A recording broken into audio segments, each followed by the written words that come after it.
தவிர்க்க இயலாத தர்பூசணி. வெயிலின் கொடுமை நாளுக்கு நாள் அதிகரித்துக் கொண்டே வருகிறது. இத்தகைய பருவ காலத்தின் தகிக்கும் தீமையில் இருந்து தப்பிக்க நல்ல ஒரு விடிவை தேடுவது அனைவருக்கும் வாடிக்கைதான். இந்த காணொளியில் அத்தகைய சூட்டை தணிக்கும் ஒரு இனிய பொருளை பற்றி இன்னமும் ஒரு வீடியோ பார்க்க போகிறோம். இப்போது நாம் பார்க்க போவது தர்பூசணி எனும் வாட்டர் மேலோன் பற்றிதான். அட, இது பற்றிதான் நிறைய பேர் சொல்லிவிட்டார்களே, பார்த்து பார்த்து அலுத்து விட்டது என்கிறீர்களா?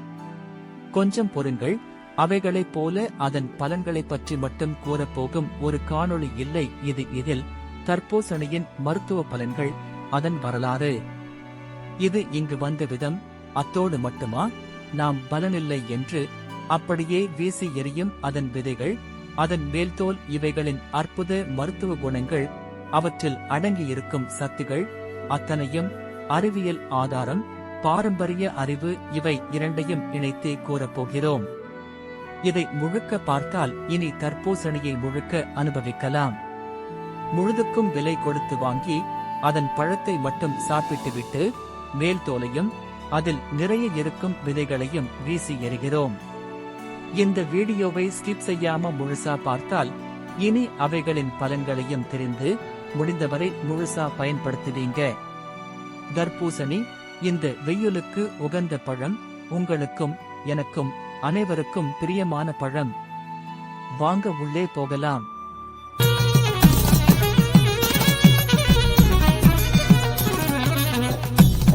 தர்பூசணி அல்லது வாட்டர் மேலோன் ஆப்பிரிக்காவை பூர்வீகமாக கொண்ட பூக்கும் கொடியாக படரும் தாவரமாகும். இதன் பழம் தர்பூசணி பழம், வத்தக பழம், கோசா பழம், தர்பீஸ், தண்ணீர் பழம், குமட்டி பழம், தண்ணீர் பூசணி, தரைப்பூசணி எனவும் அழைக்கப்படும். தர்பூசணியின் தாயம் ஆப்பிரிக்கா. தர்பூசணி பெர்ரி வகையைச் சேர்ந்தது. இது வெள்ளரி, பூசணி போன்ற கொடிவகை தாவரங்களின் உறவு. தர்பூசணியில் சுமார் 6% சர்க்கரையும் 92% நீரும் உள்ளன. தர்பூசணியில் இருக்கும் நீர்ச்சத்து கோடை காலத்தில் தாகத்தை தணிக்கக்கூடியதாக இருக்கிறது. சருமத்தை புத்துணர்ச்சியுடன் வைத்திருக்க உதவுகிறது. உலக அளவில் தர்பூசணி உற்பத்தியில் முதலிடம் வகிக்கிறது சீனா. பல்வேறு எடை, வடிவம், அளவுகளில் தர்பூசணிகள் காணப்படுகின்றன.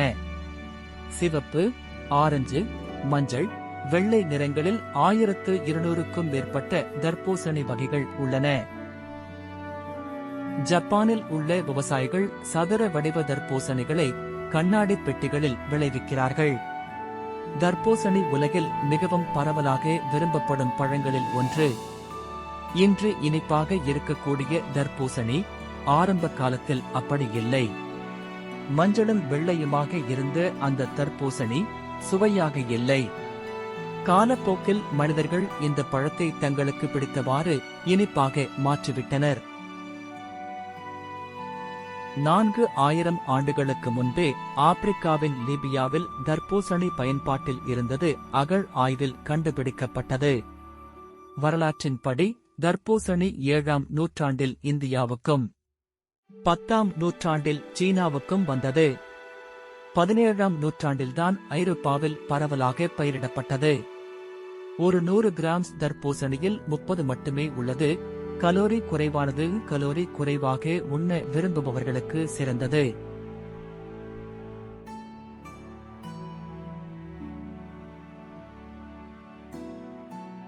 இது மிக மிக குறைந்த கலோரிகள் கொண்ட பழமாகும். இதில் 90% நீர்ச்சத்து நிறைந்துள்ளது. கோடை காலத்தில் மட்டுமில்லை, எல்லா நேரத்திலும் தர்பூசணியை தாராளமாக எடுத்துக் கொள்ளலாம். இதனால் உடலுக்கு பல ஆரோக்கிய நன்மைகள் கிடைக்கின்றன. இது குறித்து விரிவாக பார்ப்போம். வீடியோ முழுவதும் பார்த்தால் தர்பூசணி இத்தனை மருத்துவ குணங்களை கொண்டுள்ளதா என வியப்படைவீர்கள். நீரிழிவு நோய், இதய நோய், இரத்த கொதிப்பு உள்ளவர்கள், உடல் பருமனாக உள்ளவர்கள் இந்த பழத்தை தாராளமாக சாப்பிடலாம். இந்த பழத்தில் இரும்பு சத்து அதிகமாக உள்ளது.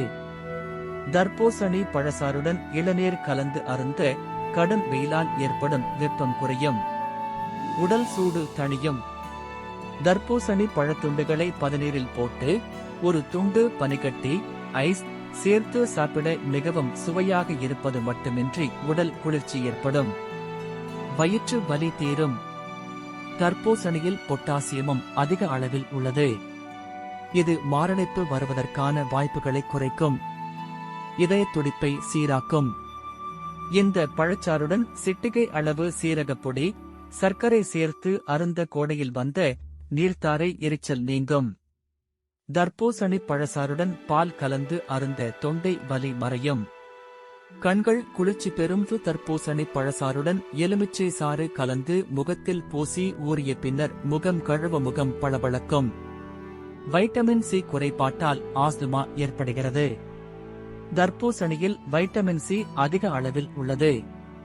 இதைத் தொடர்ந்து சாப்பிட்டு வர ஆஸ்துமா பிரச்சனை நெருங்காது. தர்பூசணியில் இருக்கும் லைகோபீன் புற்றுநோயை வராமல் தடுக்க உதவுகிறது. குறிப்பாக பெண்களுக்கு ஏற்படும் கர்ப்பப்பை, மார்பக புற்றுநோயை தடுக்க தர்பூசணி பெரிதும் உதவுகிறது. இதை பெண்கள் கட்டாயம் உட்கொள்ளலாம். இதில் இருக்கும் தனிமங்கள் உயர் இரத்த அழுத்தத்தை குறைக்க உதவுகின்றன. அதேபோல் இதயத்தில் தமனிகள் சிறப்பாக செயல்படவும் தர்பூசணி பழங்கள் உதவுகின்றன. இதில் இருக்கும் வைட்டமின் சி உடலுக்கு கட்டாயம் தேவைப்படும் ஊட்டச்சத்து ஆகும். முக அழகு மற்றும் தோல்களை பளிச்சென்று மாற்ற தர்பூசணி பெரிதும் உதவுகிறது. இதில் உள்ள பீட்டா கரோட்டின் முடி மற்றும் சருமத்துக்கு மிகவும் நல்லது. சருமத்தில் பாக்டீரியா தொற்று மற்றும் அலர்ஜி ஏற்படாமல் தடுக்கவும் தர்பூசணியை தினமும் உட்கொள்ளலாம். இதில் நார்ச்சத்து மற்றும் நீர் அதிக அளவில் இருப்பதால் மலச்சிக்கலுக்கு சிறந்த மருந்தாகும். இதில் லைகோபீன் அதிகமாக இருப்பதால் கண் ஆரோக்கியத்திற்கு மிகவும் நல்லது. கோடை காலத்தில் ஏற்படும் கண் எரிச்சல், கண் சூட்டை குறைக்க பெரிதும் உதவுகின்றது. அதிகமாக கணினியில் வேலை பார்ப்பவர்கள் இதனை அடிக்கடி சாப்பிடுவது சிறந்தது. 92% தண்ணீரை உள்ளடக்கிய தர்பூசணியே கிராமப்புறங்களில் தண்ணீர் பழம் என்றே அழைப்பார்கள். இது கோடை காலத்தில் உடலுக்கு போதுமான நீர்ச்சத்தை தருகிறது. இதில் நார்ச்சத்து நிறைவாக இருப்பதால் நீண்ட நேரம் பசி எடுக்காமல் வயிற்றை நிறைவாக வைத்திருக்கும். இதனால் உடல் எடையை குறைக்க நினைப்பவர்களுக்கு இது ஒரு வரப்பிரசாதம் என்றே கூறலாம். தர்பூசணியின் சிறப்பு முழு பழத்தையும் முழுசாக சாப்பிட இயலும். இதில் இருக்கும் அத்தனையும் பயனுள்ளதுதான் என்பதுதான். சொல்லப்போனால் இயற்கையின் எந்த பொருளும் பயனுள்ளதுதான். நாம் தான் அரைகுறையாக பயன்படுத்தி வீணாக்கி வருகிறோம். தர்பூசணியின் தோலும் பயனுள்ளதுதான். தர்பூசணி தோல் நார்ச்சத்து குறைபாட்டையும் ஈடு செய்கிறது. வைட்டமின் சி உடலில் நோய் எதிர்ப்பு சக்தியை அதிகரிக்க மிகவும் பயனுள்ளதாக இருக்கிறது. வைரஸ் நோய்களை எதிர்த்து போராட தர்பூசணி தோலின் வெள்ளை பகுதியை சாப்பிடலாம். வயதாகும் போது தோலில் சுருக்கங்கள் தோன்றும். பல்வேறு புள்ளிகள் தோலில் தோன்றும். தர்பூசணி தோலில் லைகோபீன், பிளாவனாய்டுகள் மற்றும் ஆக்சிஜனேற்றங்கள் உள்ளன. இவை வயது காரணமாக முகத்தில் உள்ள பிரச்சனைகளை நீக்குகிறது. தர்பூசணியை சமைத்து பச்சையாக சாலட் அல்லது ஜூஸாக சாப்பிடலாம். தர்பூசணி தோலில் இருந்து ஹல்வா, சட்னி செய்யலாம். தர்பூசணி தோலை பாகற்காய் போல் சிறு துண்டுகளாக நறுக்கி பருப்பு, தக்காளி சேர்த்து வேக வைத்து சமைக்கலாம். இது சாதத்துடன் சாப்பிட சுவையாக இருக்கும். தர்பூசணி தோலின் வெள்ளை பகுதியில் உள்ள நார்ச்சத்தும் வளர்சிதை மாற்றத்திற்கு மிகவும் உதவியாக இருக்கும். உடல் எடையை குறைக்க விரும்புபவர்கள் தர்பூசணி தோலை தினசரி உணவில் சேர்த்துக் கொள்ளலாம். தர்பூசணியின் தோலை ஊறுகாய் போடுகிறார்கள். சாலட்களில் சேர்க்கிறார்கள். அத்தோடு மட்டுமா? அதன் விதைகளில் இருக்கும் மருத்துவம் வியப்பளிக்கும். சிறுநீர்க்கற்களிலிருந்து இதன் விதைகள் நம்மை காக்கும். ஒரு டேபிள் ஸ்பூன் விதைகளை அரைத்து அதில் கொஞ்சம் வெந்நீரை ஊற்ற வேண்டும். சூடு ஆறியதும் இதை குடிக்கலாம். பெரும்பாலான மக்கள் வெயில் காலங்களில் இந்த பழத்தை விரும்பி சுவைக்கின்றனர். ஆனால் அதில் இருக்கும் விதைகளை அப்படியே வீணாக துப்பிவிடுகின்றனர். அதில் இருக்கும் ஊட்டச்சத்துக்கள் பற்றி பலருக்கு தெரிவதில்லை. ஆம், நான் சொல்வது உண்மைதான். நம்புங்க, ஆதாரபூர்வமானது. தர்பூசணி விதைகள் பெரும்பாலும் தேவையில்லாத ஒன்றாக பார்க்கப்படுகின்றன. உண்மையில் அவற்றில் ஏராளமான ஆரோக்கிய நன்மைகள் உள்ளன. இவைகள் ஊட்டச்சத்துக்கள் நிறைந்தது. தர்பூசணி விதைகள் அத்தியாவசிய ஊட்டச்சத்துக்களின் சிறந்த கருவூலம் ஆகும். அவற்றில் புரதம், ஆரோக்கிய கொழுப்புகள், வைட்டமின்கள், தாதுக்கள் மற்றும் நார்ச்சத்துக்கள் உள்ளன. மேலும் இவற்றில் மக்னீசியம், பொட்டாசியம், துத்தநாகம், இரும்பு போன்ற ஊட்டச்சத்துக்களும் இருப்பதால் அவற்றை உங்கள் உணவில் சேர்த்துக் கொள்வதால் உங்கள் தினசரி ஊட்டச்சத்து தேவை பூர்த்தியாகிறது. இதய ஆரோக்கியம். தர்பூசணி விதைகள் இதயத்திற்கு ஆரோக்கியமானதாகும். குறிப்பாக இவற்றில் ஒமேகா 3 மற்றும் ஒமேகா 6 போன்ற நல்ல கொழுப்புகள் உள்ளன. இந்த ஆரோக்கிய கொழுப்புகள் கெட்ட கொழுப்பின் அளவை குறைக்கவும், இரத்த அழுத்தத்தை குறைக்கவும் உதவி, இதய நோய் அபாயத்தை கணிசமாக குறைக்கிறது. தர்பூசணி விதைகளில் உள்ள மெக்னீசியம் இரத்த ஓட்டத்தை ஊக்குவிப்பதால் இதய ஆரோக்கியம் மேம்படுவதாக சொல்லப்படுகிறது. செரிமான ஆரோக்கியம். ஆரோக்கியமான செரிமான அமைப்புக்கு நார்ச்சத்து முக்கியமானது. தர்பூசணி விதைகளில் அதிக நார்ச்சத்து இருப்பதால் அவற்றை உணவில் சேர்ப்பது மூலமாக செரிமானத்திற்கு உதவி, மலச்சிக்கல் பாதிப்புகளை குறைக்கிறது. நோய் எதிர்ப்பு சக்தியை அதிகரிக்கும். தர்பூசணி விதைகளில் பல விட்டமின்கள் மற்றும் தாதுக்கள் உள்ளன. அவை வலுவான நோய் எதிர்ப்பு மண்டலத்திற்கு தேவையானவை. குறிப்பாக அவற்றில் இருக்கும் துத்தநாகம் நோய் எதிர்ப்பு செயல்பாட்டை பராமரிப்பதில் முக்கிய பங்கு வகிக்கிறது. துத்தநாகம் நோய் எதிர்ப்பு உயிரணுக்களின் உற்பத்தியை அதிகரித்து நோய் தொற்றுக்களை எதிர்த்து போராட உதவுகிறது. மேலும் இதனால் காயங்கள் விரைவில் குணமாகும். முடி மற்றும் சரும ஆரோக்கியம். தர்பூசணி விதைகளில் நிறைந்துள்ள ஊட்டச்சத்துக்கள் உங்கள் முடி மற்றும் சருமத்திற்கு நன்மை அளிக்கும். இவற்றில் இருக்கும் நல்ல கொழுப்புகள் மயிர்கால்களை ஆரோக்கியமாக்கி முடி வளர்ச்சியை தூண்டுகிறது. தர்பூசணி விதைகளில் உள்ள ஆன்டி ஆக்சிடென்ட்கள் சருமத்திற்கு ஏற்படும் பாதிப்புகளை குறைக்க உதவுவதால் சரும பராமரிப்புக்கு ஏற்றதாக கருதப்படுகிறது. இனி தர்பூசணி குறித்து நம்மிடம் நிலவும் சில சந்தேகங்களை பார்க்கலாம். 1. இரவில் தர்பூசணி பழம் சாப்பிடுவது ஆபத்தா? யாரெல்லாம் சாப்பிடக் கூடாதுன்னு தெரியுமா? நிபுணர்களின் பதில்கள். இரவில் தர்பூசணி பழம் சாப்பிடலாமா என்பதற்கு இதுவரை அறிவியல் பூர்வமான சரியான ஆதாரங்கள் எதுவும் இல்லை. அதே சமயம் சாப்பிடக்கூடாது என்றும் மருத்துவர்கள் குறிப்பிட்டதாக பதிவுகள் மற்றும் ஆதாரங்கள் இல்லை. அதே சமயம் தூங்கப் போவதற்கு அரை மணி நேரம் அல்லது 1 மணி நேரத்திற்கு முன் சாப்பிடுவது சிறந்தது. இரவில் தர்பூசணி சாப்பிடுவது உடலின் நீரேற்றத்தை தக்க வைக்க உதவுகிறது. ஆனால் அளவுக்கு அதிகமாக சாப்பிட்டால் இரவு நேரத்தில் அடிக்கடி சிறுநீர் வெளியேற்ற வேண்டி ஏற்படலாம். நெஞ்சு எரிச்சல், வயிறு எரிச்சல், செரிமான பிரச்சனையும் உள்ளவர்கள் இரவில் தர்பூசணி சாப்பிடக்கூடாது என ஆயுர்வேதத்தில் அறிவுறுத்தப்படுகின்றது. 2. தர்பூசணி சாப்பிட்ட பிறகு தண்ணீர் குடிக்க வேண்டுமா அல்லது குடிக்கக்கூடாதா? நிபுணர் பதில்கள். தர்பூசணி அனைவருக்கும் பிடித்த ஒரு ஜூசி பழம். 92% தண்ணீரை கொண்டுள்ளது. கூடுதலாக இது ஊட்டச்சத்துக்களால் நிரம்பியுள்ளது மற்றும் ஆக்சிஜனேற்றத்தின் சிறந்த மூலமாகும். ஆனால் தர்பூசணி சாப்பிட்ட பிறகு தண்ணீர் குடிப்பது பாதுகாப்பானது அல்ல என்று பலர் நம்புகிறார்கள். குறிப்பாக உங்கள் செரிமான ஆரோக்கியத்திற்கு வரும்போது அதில் எந்த அளவு உண்மை இருக்கிறது என்பதை புரிந்து கொள்ள சில பதில்களை பெற புவனேஸ்வரில் உள்ள மூத்த உணவியல் நிபுணர் டாக்டர் குரு பிரசாத் தாஸ் கூறுவது, தர்பூசணியை உட்கொண்ட பிறகு தண்ணீர் குடிப்பது செரிமான சாறுகளை நீர்த்து போகச் செய்து செரிமான செயல்முறையை தடுக்கும் என்று பலர் நம்புகிறார்கள். இருப்பினும் டாக்டர் தாஸ் இந்த கூற்றை ஆதரிக்க எந்த அறிவியல் ஆதாரமும் இல்லை. நமது உடல் தர்பூசணி மற்றும் தண்ணீர் இரண்டிலும் உள்ள ஊட்டச்சத்துக்களை ஒரே நேரத்தில் திறம்பட ஜீரணிக்கவும் உறிஞ்சவும் உடல் திறன் கொண்டது.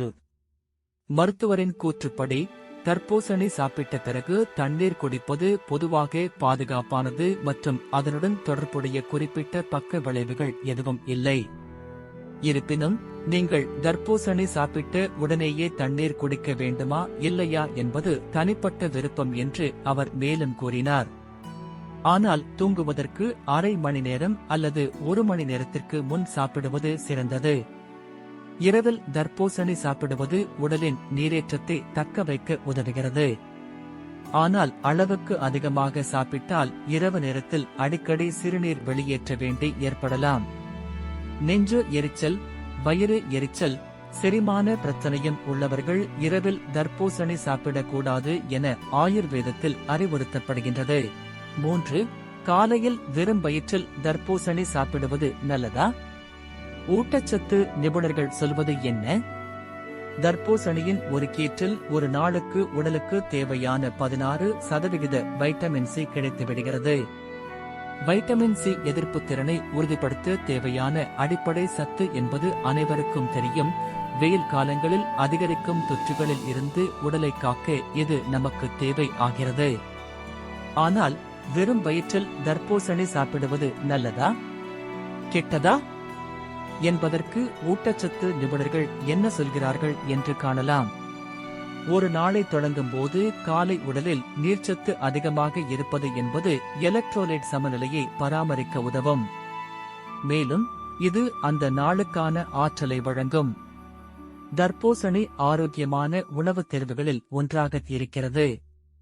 95% நீர்ச்சத்து மற்றும் வைட்டமின்கள், தாதுக்கள் நிறைந்த பழம். அதிக நார்ச்சத்து மற்றும் ஊட்டச்சத்துக்கள் கொண்ட தர்பூசணியை பலர் காலை உணவோடு சாப்பிடுவது நல்லதா? ஊட்டச்சத்து நிபுணர் ஒருவர், வெற்று வயிற்றில் பழங்களை சாப்பிடுவது ஒருவரின் தனிப்பட்ட உடல் மற்றும் ஹார்மோன் செயல்பாட்டின் அடிப்படையில் பயனளிக்கலாம் அல்லது பயனளிக்காமல் போகலாம். லெப்டின் செக்ரீஷன் அல்லது இன்சுலின் எதிர்த்திறன் இருந்தால் காலை உணவில் பழங்கள் சாப்பிடுவது சிறந்த தேர்வாக இருக்காது. பொதுவாக வெறும் வயிற்றில் பழங்கள் சாப்பிடக்கூடாது. பழத்தை மற்ற நேரங்களில் எப்போது வேண்டுமானாலும் ஸ்நாக்ஸ் போல உட்கொள்ளலாம். அப்படி செய்தால் குறிப்பிட்ட காலத்திற்கு உடலில் அதிகப்படியான லெப்டின் உற்பத்தி செய்யப்படுவதால் கொழுப்பு திசுக்களால் உணர்திறன் குறைந்து பிரக்டோஸ் சகிப்புத்தன்மையை ஏற்படுத்துகிறது. அதனால் உடலில் அதிக கொழுப்பு உற்பத்தி மற்றும் சேமிப்பை ஏற்படுத்துகிறது என்று விளக்கமளித்துள்ளார். வெறும் வயிற்றில் தர்பூசணி சாப்பிடுவது கோர்ட்டிசோல் அளவை உயர்த்தும். காலையில் வெறும் வயிற்றில் தர்பூசணியை முதலில் சாப்பிடுவது பிரக்டோஸ் சகிப்புத்தன்மை இல்லாதவர்களுக்கு தீங்கு விளைவிக்கும். மேலும் இது உடலில் உள்ள கார்டிசோலின் அளவை உயர்த்தக்கூடும். இது இன்சுலின் ரெசிஸ்டன்ஸை ஏற்படுத்தும். எனவே காலையில் வெறும் வயிற்றில் தர்பூசணி சாப்பிடுவதை தவிர்ப்பது நல்லது. என்ன நண்பர்களே, இத்தனை உயரிய இயற்கை குணங்கள் நாம் சாதாரணமாக உண்ணும் தர்பூசணியில் இருக்கிறதே என்று வியப்பாக இருக்கிறதா? கோடையில் மட்டும் நமக்கு கிடைக்குமாறு இயற்கையில் அமைந்து இப்போது கிடைக்கும் தர்பூசணியை எங்கே கண்டாலும் விடாதீர்கள். அது சூட்டிற்கு இதமானது. அத்தோடு பல்வேறு மருத்துவ பயன்களை அதிகமாக கொண்டது. இது இறைவனின் கொடை என்று கொள்ளலாம். இனி இதன் தோலையும் விதையும் விடாதீர்கள். உங்கள் நண்பர்களுக்கும் இந்த சேனலை அறிமுகப்படுத்துங்க. மறக்காமல் சப்ஸ்கிரைப் செய்யுங்க. அடுத்த காணொளி வரும் வரை காத்திருங்கள். விடை பெறுவது இனிய தமிழ் அமிர்தம் சார்பாக உங்கள் அண்ணாமலை சுகுமாரன். அண்ணாமலை சுகுமாரன் முழு கட்டுரை படிக்க பயோவில் கொடுக்கப்பட்டுள்ள வலைப்பதிவு இணைப்பை பார்க்கவும். மேலும் சுவாரஸ்யமான உண்மைகளை அறிய எங்கள் இன்ஸ்டாகிராம் பக்கத்தை பின்தொடரவும். இனிய தமிழாமிர்தம் என்ற எங்கள் யூடியூப் சேனலுக்கு சப்ஸ்கிரைப் செய்யுங்கள்.